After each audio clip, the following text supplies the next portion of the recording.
Saludos a todos. Quisiera darles las bienvenidas a esta pequeña disertación sobre lo que es el horizonte epistémico, un acercamiento a lo investigativo en el marco de los eventos del cierre de los cursos de bases epistémicas de la ciencia de la educación, del doctorado en ciencias de la educación de nuestra Universidad Pedagógica Experimental Libertador en sus convenios.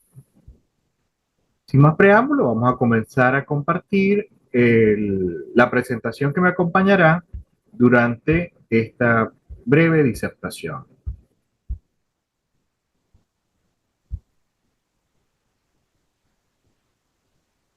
Como ya les indiqué, tenemos por título lo que será el horizonte epistémico, un acercamiento investigativo. Mi nombre es Freddy Rodríguez y estaré acompañándolo durante los siguientes minutos de esta disertación. El horizonte siempre es un espacio de posibilidad y por tanto vamos entonces a categorizar un horizonte epistémico como una implicación de entender el conjunto de los límites y posibilidades, las condiciones de enunciación que determinan o que enuncian, más que una determinación, que enuncian cómo se construye, cómo se valida, cómo se transforma, cómo se hace ese conocimiento en un contexto determinado. Es una noción profundamente filosófica y crítica que puede desglosarse en varias maneras, del cual en ese horizonte epistémico tenemos que establecer un marco para el sujeto que investiga. Y ese marco es para no solo el sujeto, sino una comunidad, en este caso la llamaríamos comunidad científica, que interpreta las realidades, las fórmulas, que reconoce al problema, que establece los criterios de verdad o de verosimilitud en palabras de Popper. Recordemos que en la categoría verosimilitud la introduce Popper como una aproximación a la verdad. Este horizonte no es fijo ni universal, hay que tenerlo bien claro, cambia según la época, la cultura, el paradigma científico o la posición ideológica de quien investiga, de quien se encuentra inmerso en ese horizonte. Hay que tener tres componentes claves en en esta creación de este horizonte, que son los límites del conocimiento, que las condiciones de posibilidad y las perspectivas históricas y contextuales en las cuales se está enmarcando o desarrollando este horizonte. Lo que se considera cognoscible es un espacio fundamental porque es lo que te va a establecer el límite entre lo que puedes conocer y lo que no puedes conocer. Las condiciones de posibilidad te habla de los saberes, de los métodos, del lenguaje que se te va a permitir en ese conocer. Y las perspectivas históricas y contextuales te indican que cada época trae sus propios avatares, traen sus propias incertidumbres, traen sus propios horizontes epistémicos que van influidos por los valores y los intereses e incluso en la modernidad por la tecnología. Autores y referencias que vamos a hacer en este momento. Hugo Semmelmann lo anuncia como una forma de pensar que permite superar la fragmentación del saber y elaborar conocimientos desde una realidad concreta. Hay que entender que este horizonte epistémico nos va a permitir trascender una situación de fragmentación en la que se encuentra no solo la ciencia formal, sino incluso las propias ciencias de discursos periféricos o circulantes, que son las ciencias no formales. ¿Por qué estamos en un asunto complicado con esto de la fragmentación? Porque a veces el todo es más allá de la suma de sus partes y se nos hizo creer que se podía llegar al todo solamente por revisar sus partes. Un, Uno de los atavíos del momento de la red conicia y la red extensa de Descartes. ¿Ok? Thomas Kuhn nos plantea una idea de paradigma y esta idea de paradigma se relaciona con el horizonte epistémico como el conjunto de los supuestos que guían la ciencia normal. Un horizonte epistémico tiene que tener un paradigma de fondo, uno o varios paradigmas de fondo para poder prefigurar hacia dónde está apuntando.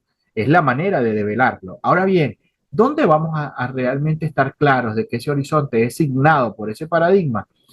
En Foucault, porque aunque él no usa directamente el término horizonte epistémico, él enuncia la noción de episteme. ¿Y qué refiere esta noción de episteme? Se refiere precisamente a los marcos del saber que rigen lo que se puede decir, lo que se puede pensar en determinada época. Desde una perspectiva ontológica podríamos incluir a dos autores adicionales, que son Javier Zubiri y Hans-Jörg Gadamer. Ellos plantean el horizonte en la estructura que delimita, no solo al mismo tiempo delimita, sino que también constituye una realidad accesible al sujeto, que modificará al sujeto.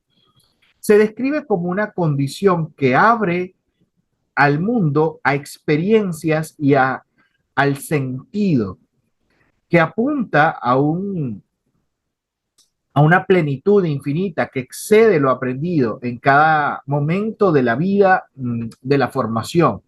Es por tanto un principio que termina siendo a la vez dialéctico, dinámico, de la realidad del sujeto que se co-construye. Y este sujeto que se co-construye es el sujeto investigador. Fíjense que una cosa interesante que se puede hacer en cada momento es eh, trazar la trazabilidad del conocimiento. Dónde y cómo se transmite ese conocimiento es parte de ese horizonte. En el horizonte epistémico, nosotros tenemos una característica interesante. La UPEL puede ser trazada a estos autores. ¿Por qué puede ser trazada la UPEL a estos autores? Fíjense, Hugo Semmelmann compartió por mucho tiempo con varios profesores de nuestra universidad y estos profesores se apropiaron de algunos de los pensamientos de Semmelmann como comunidad de investigación y los trajeron a los predios de nuestra universidad. Javier Zubiri fue el maestro de epistemología y metateoría de dos grandes maestros que se acercan y que se relacionan directamente con el profesor Freddy Millán Borges en los primeros encuentros doctorales de la Universidad Pontificia de Roma, donde se forma el profesor Freddy Millán Borges y donde toma parte de esta idea para traerla incluso al doctorado de educación de nuestra universidad. Esta trazabilidad te permite ver que las ideas pasan y modifican a los sujetos y que hay una proximidad entre estos sujetos y quien te forma. Y tú tienes que poder establecer ese horizonte también de formación en el otro, en el que va a quedar con la huella, con la impronta de lo que se da en ese espacio formativo. Ahora bien, estos horizontes epistémicos los entendemos es en las ciencias, porque en ellas es donde vamos a ver sus primeras muestras, ¿ok? Y este horizonte epistémico que vamos a entender en las ciencias lo vamos a entender como una representación. Fíjense en el recuadro superior de la imagen que se encuentra en la parte superior derecha, vamos a ver 5 posturas de una misma persona que evolucionó. Nosotros podemos decir que evolucionó desde el punto de vista del saber. Primero el saber filosófico, profundo, reflexivo, luego un saber científico que tiene varios momentos de observación y esos varios momentos de observación van a atender a unas rupturas que hay en esos momentos científicos, ¿ok? Del macrocosmo, del microcosmo, incluso de la composición de los materiales y luego vemos un ser en plena libertad porque está formado, ¿ok? En educación esto nos traduce que tenemos paradigmas, varios paradigmas pedagógicos que podríamos llamarlos positivistas, constructivistas, críticos, etcétera. Cada uno de ellos delimita un horizonte que se considera válido donde Hay un control de lo que se enseña y de lo que se aprende. Ahora bien, aquí quisiera introducir una paradoja interesante para ver cómo la realidad es modificada. Esta paradoja es la paradoja del gato de Schrödinger, un gato que está dentro de una caja cerrada y dentro hay un dispositivo que en cualquier momento puede romperse y hacer que se desprenda un isótopo radioactivo. Esto es una, perdón, esto es ¿cómo es que? Una representación que hace Schrödinger para preguntarle al común, al observador, el gato, ¿estará muerto o estará vivo? Pero recuerden que la caja está cerrada. Es una metáfora que relaciona potencialidades. Y fíjense que si relaciona potencialidades, en esta metáfora, en esta paradoja, se habla del principio de superposición. El gato estará al mismo tiempo vivo y muerto porque no hay manera de saber si está vivo o muerto porque no hay un observador interno. Solo se sabrá la verdad una vez se destape la caja. Ahora bien, en una forma metafórica, esta potencialidad la podemos referir en los estudiantes y en los investigadores.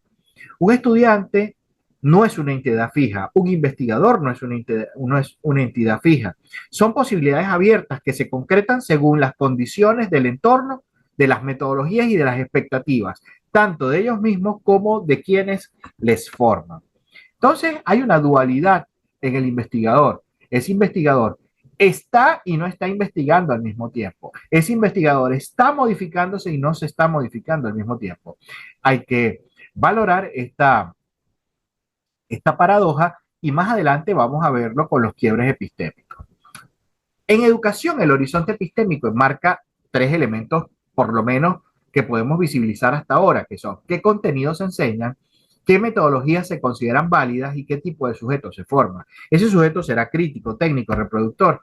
Eso depende precisamente de las intencionalidades curriculares y de las intencionalidades de la institución y de la propia persona que se forma.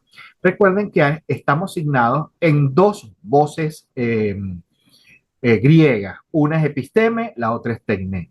La episteme la hemos estado debatiendo durante nuestros cursos y precisamente habla del asunto teórico y de la conformación de la teoría.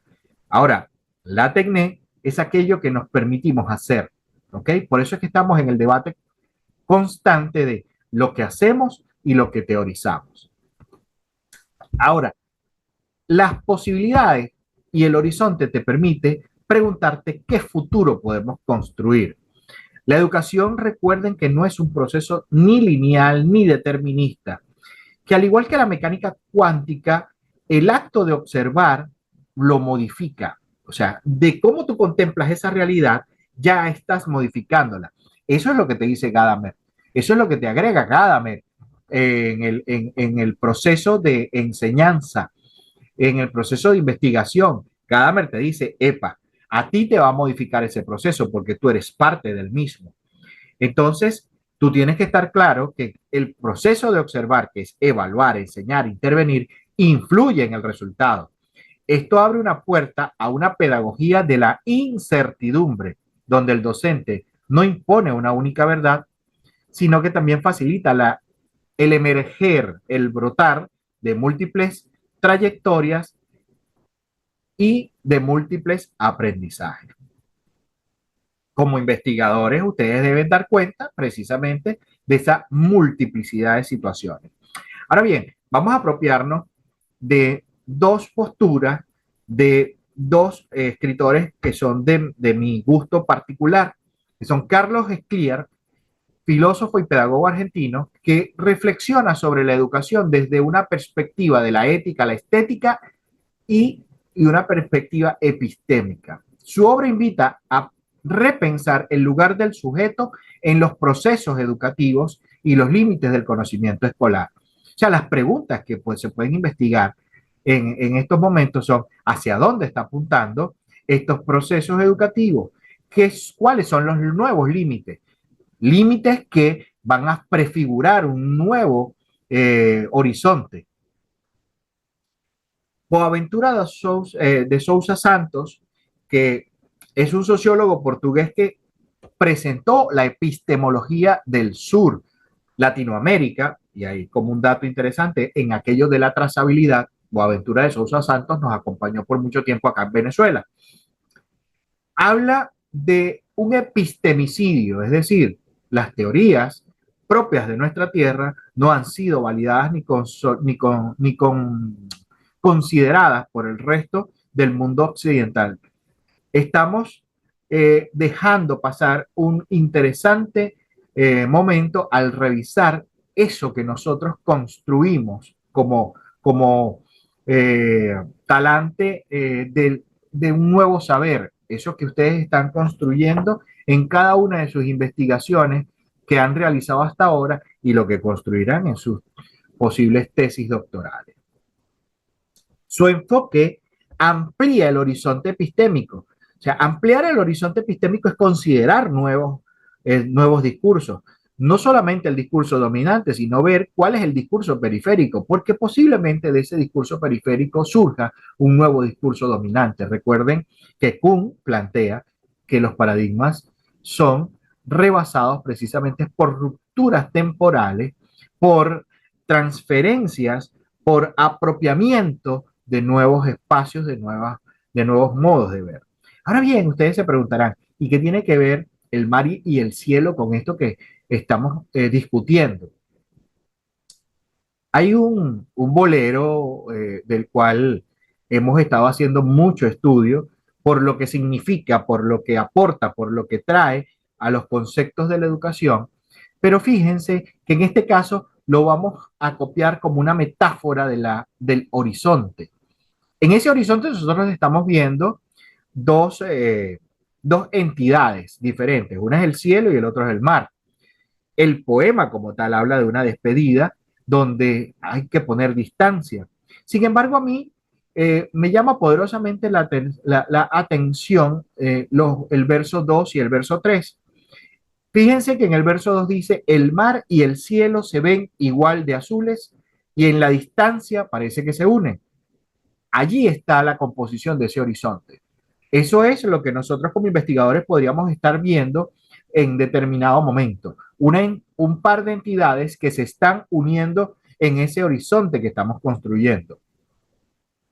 Pero el tercer verso te dice, mejor es que recuerdes que el cielo siempre es cielo y que nunca, nunca, nunca el mar lo alcanzará.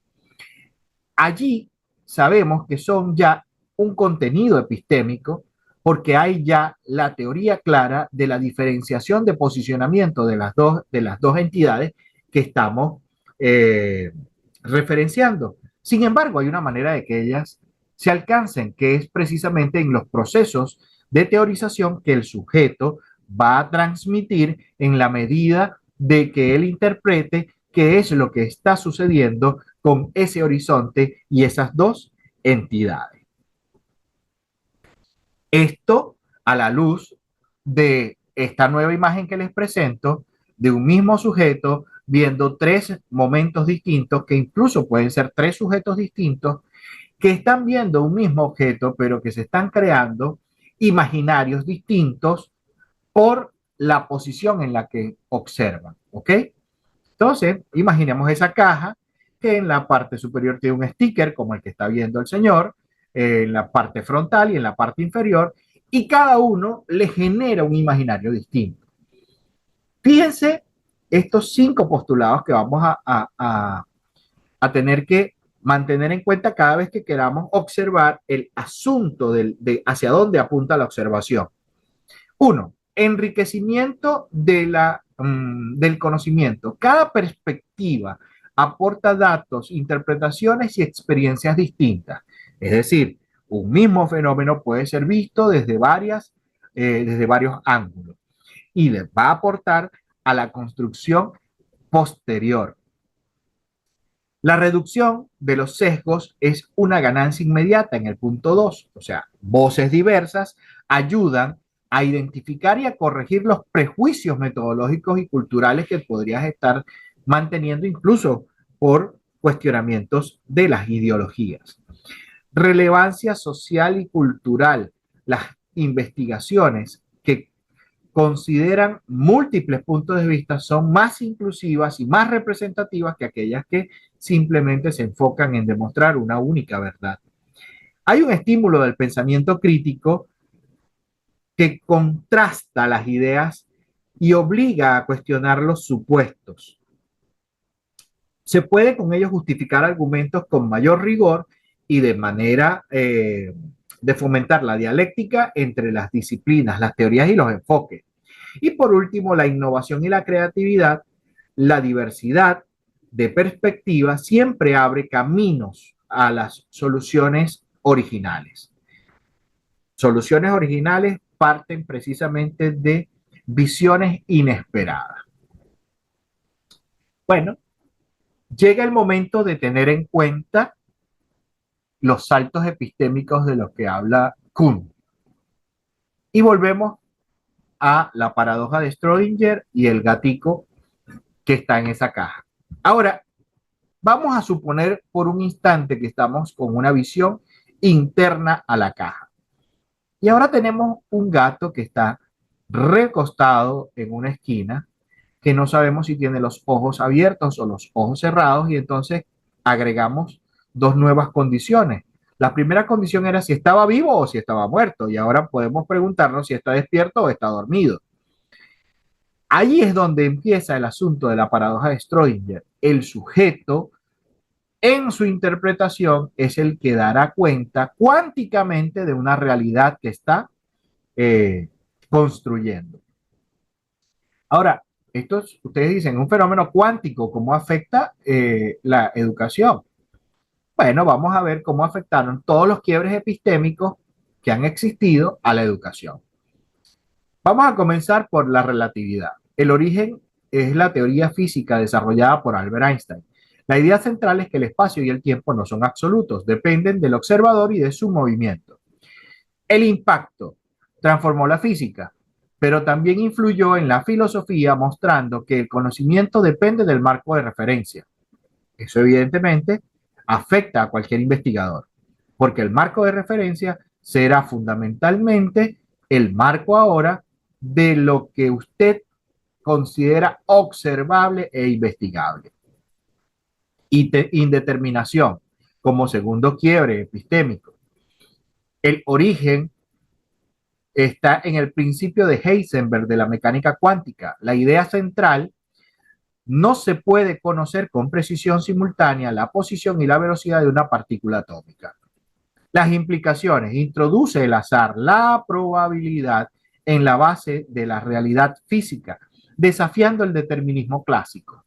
Evidentemente, ya aquí te está planteando el hecho de varios escenarios posibles dentro de los elementos sociales. Nosotros sabemos que las dinámicas sociales y que la educación como una dinámica social tiende a ser compleja, azarosa y probabilística.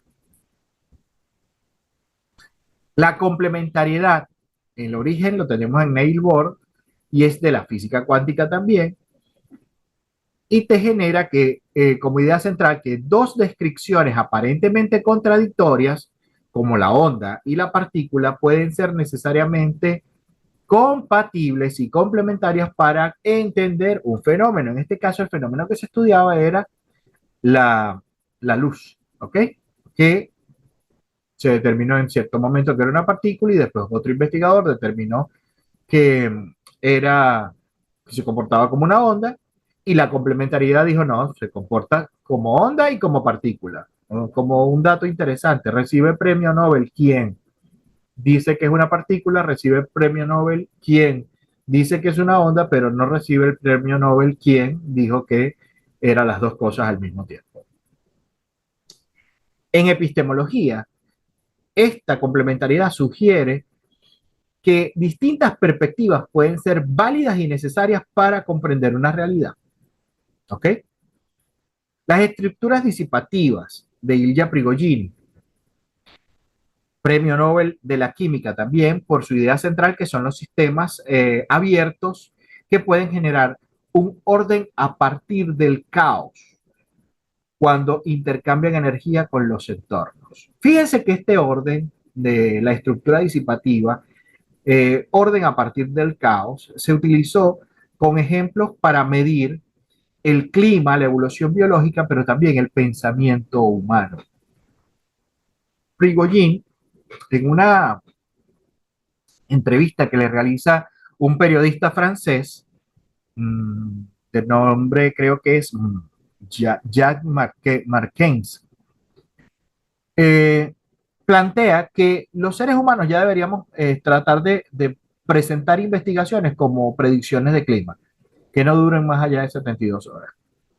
¿Por qué? Porque él dice que somos tan cambiantes y que los paradigmas se están rebasando tan rápido que no vale la pena ya estar centrados en una estructura de linealidad y de permanencia. Hay un caos asociado a nuestra manera de pensar y a nuestra manera de aprender y tenemos que aprender a vivir dentro de ese caos.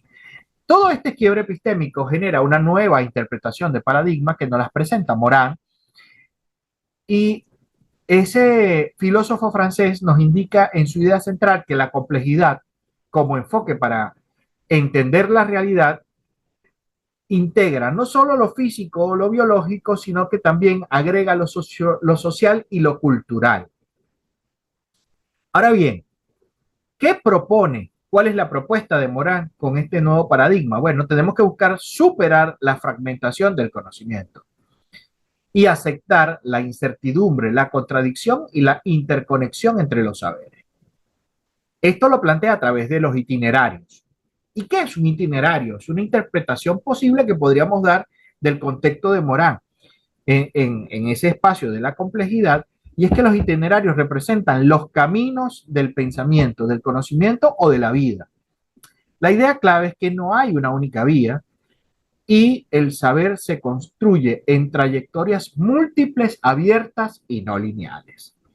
Si hacemos caso de esto, vamos a plantear una escena que quiero yo que contemplemos a la luz de lo que nos planteó Heidegger en su texto La pregunta por la técnica. Él trata de hacer una aproximación a cómo nosotros nos comportamos dentro de la técnica, y ese comportamiento dentro de la técnica viene asociado porque recuerden que todo lo que nosotros aprendemos dentro de nuestros saberes universitarios terminan siendo una técnica. ¿Ok? Ahora, nos podemos convertir en artistas y diseñadores de esa técnica. un, Aquí vamos a estar claros de que hay tecné en el hacer el poema, como hay tecné en la soldadura, como hay tecné en la redacción de una ley, como hay tecné en la construcción de un edificio. Es decir, hay una técnica que se te enseña en el saber universitario para realizar cada una de esas actividades. Eso te va a convertir en un artista o en un artesano en la medida en la que tú te aproveches y tengas una cualidad particular para desarrollar esa tarea con gran habilidad, con grandes competencias. Ahora, tenemos eh, tres entes a los cuales vamos a tratar de fijar la visión en esta fusión de horizonte, que es un ejercicio que voy a hacer para ustedes.